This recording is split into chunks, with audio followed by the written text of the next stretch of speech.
No, you can't see the Great Wall of China from space. It's a cool myth, but it's still a myth and has nothing to do with reality. NASA confirmed it, and now you know it too. Still, the wall is a magnificent place, and you're lucky today. I'm taking you there, so fasten your seatbelts. We're going to China, the biggest Asian country, the third biggest country in the world, and with over 1.3 billion people living there, is still the most populated one, even though India is getting closer and will probably take the first place soon. China is also one of the oldest nations in the world. It has 3,500 years of continuous written history, but the civilization existed long before that. Historians believe that China wasn't populated by settlers that came from somewhere else. The Chinese civilization most likely got formed from local Stone Age people who lived on the territory since the prehistoric period. So no wonder that the country is full of history and ancient landmarks, and I'll show you a couple.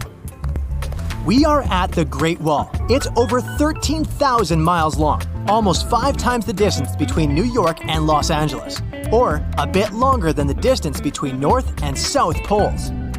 This is impressive, even today. Of course, it didn't take a day to build it. In fact, the wall was being built for centuries. Maybe you know that ancient cities had walls around them to protect the locals from the invaders? Yes, Chinese cities had them too. The first Chinese emperor united the country in 220 BC and got a brilliant but very ambitious idea to turn all city walls into one big wall that would defend the country's borders. So the process started. In the beginning, the wall was made of rammed earth and wood. Every next emperor would pick up the big wall project, strengthening and extending it, repairing, but also modernizing construction techniques. Some used brick to build the wall, some moved on to granite and marble blocks. Watchtowers and platforms weren't there from the beginning as well. They were added 19 centuries after the construction started. So the wall is quite inconsistent in terms of material, but it only adds more charm to the construction and shows how much effort and time it took. You can notice that some bricks have writing carved on them. They were left by the workers who were building the wall. The purpose of those writings is quality assurance. They contain such information as location, quantity, and responsible officials. So in case of problems with the quality of materials or constructions, it would be known who was responsible for that.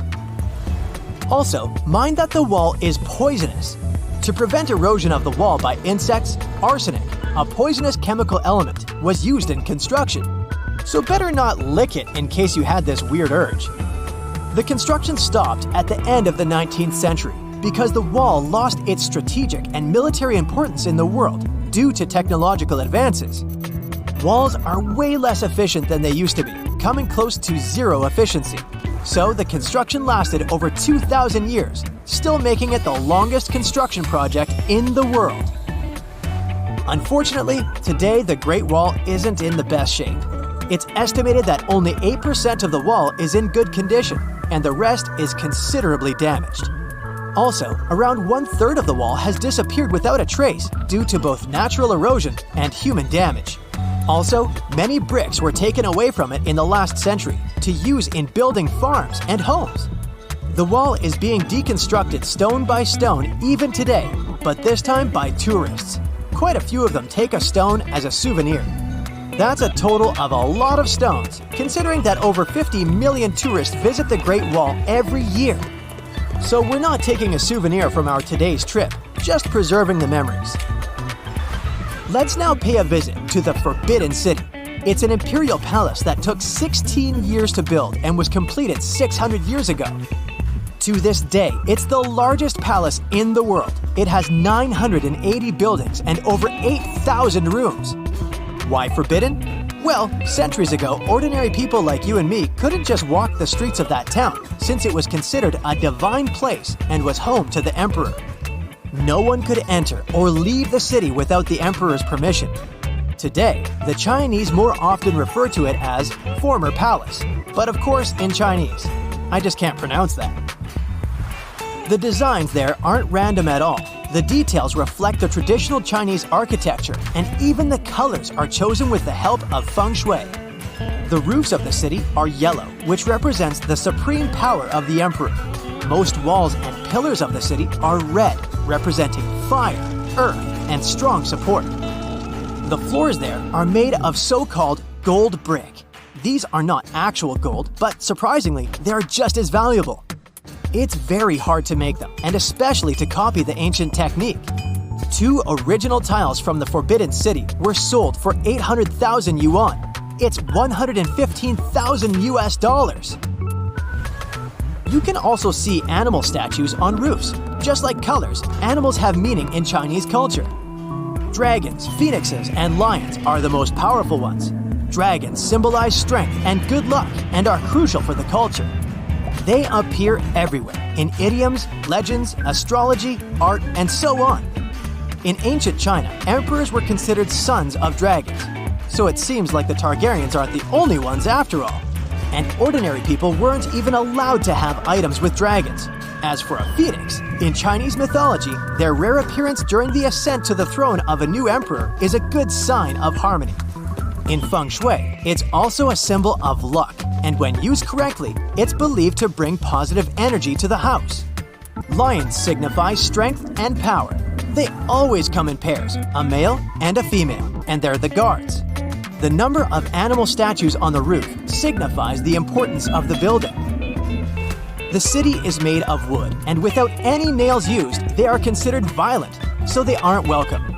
You can imagine that a wooden city is a serious fire hazard. A little fire and the city with a 6th century history will quickly turn to ashes. So, fire prevention is taken very seriously there. The city has a whole bunch of firefighting equipment, and there's even a special fire brigade that knows the whole layout of the city better than their own apartment and watches the city every day. Walking around the city, you can notice something very unusual. No birds are sitting on the roofs here, ever. When it was built, the birds were taken into account, and the engineers constructed the roofs in a particular way to ensure that no bird can land and sit on them. The roof spines are wider than the width of birds' claws, and the slope of each roof is higher. Also, the roofs are made of slippery tiles, so the birds can't land there. What do they have against the birds? Well, this way the city stays cleaner and looks more magnificent. So, there are no birds, but there are over 100 cats in the city. They actually are an important part of this story. Some of these kitties are royal descendants. You see, 2 royal dynasties that lived in the city kept cats. The dynasties later collapsed, but the cats stayed in the city and have lived there ever since. Of course, some stray cats have joined the royalty over the years. But hey, no one minds it, and no DNA test has been made to see who's royal and who's not. After all, they all equally patrol the city, hunt mice, and possibly some stranded birds, and guard the city. So all cats are welcome.